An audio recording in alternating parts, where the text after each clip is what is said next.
નમસ્કાર, સમાચાર સાથે હું છું અક્ષય। સુરત શહેરમાં ફરી એકવાર ધોધમાર વરસાદ શરૂ થઈ ગયો છે। અડાજણ અને તેની આસપાસના વિસ્તારોમાં મેઘો બરાબર મન મૂકીને વરસી રહ્યો છે।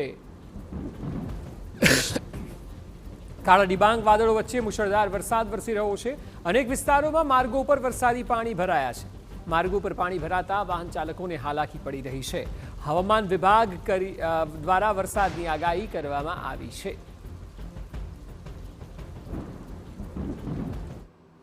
ભારે વરસાદની આગાહી વચ્ચે થોડી કલાકોના વિરામ બાદ ફરી એકવાર સુરત શહેરમાં વરસાદી માહોલ જામ્યો છે। સુરત શહેરમાં હાલ વરસાદ વરસી રહ્યો છે। હાલ આપણે છીએ સુરત શહેરના અડાજણ વિસ્તારમાં, જ્યાં દ્રશ્યમાં તમે જોઈ શકો છો કે કાળા ડિબાંગ વાદળો વચ્ચે હાલ વરસાદ વરસી રહ્યો છે। સવારથી જ વાદળછાયું વાતાવરણ જોવા મળી રહ્યું હતું, જે બાદ બપોર બાદ અચાનક એકાએક વાતાવરણમાં પલટો આવ્યો હતો અને વરસાદ વરસવાનું શરૂ થઈ ગયું હતું। દ્રશ્યમાં તમે જોઈ શકો છો કે કઈ રીતે વરસાદ વરસી રહ્યો છે। છેલ્લા 2 દિવસથી વરસાદનું જોર ઘટી ગયું હતું, ત્યારે ફરી એકવાર વરસાદની સિસ્ટમ સક્રિય થઈ છે અને હાલ વરસાદ વરસી રહ્યો છે। વરસી રહેલા વરસાદને લઈને વાહન ચાલકોને પણ હાલાકી ભોગવવાનો વારો આવી રહ્યો છે, પણ બફારાથી લોકોને આંશિક રાહત થઈ છે અને ઠંડકમાં પણ વધારો થઈ ગયો છે। સુરત જિલ્લાની વાત કરીએ તો સુરત જિલ્લામાં 3 દિવસ અગાઉ સતત 2 દિવસ ભારે વરસાદ વરસ્યો હતો, જેને લઈને નદીઓ ગાંડીતુર બની હતી। કીમ નદી સહિતની નદીઓમાં ઘોડાપૂર આવ્યું હતું અને જે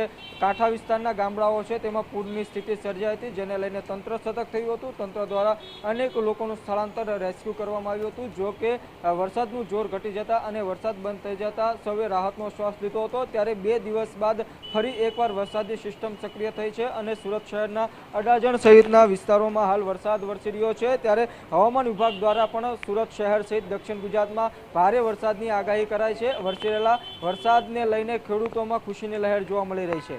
મેહુલ ભોકળવા, TV9 સુરત।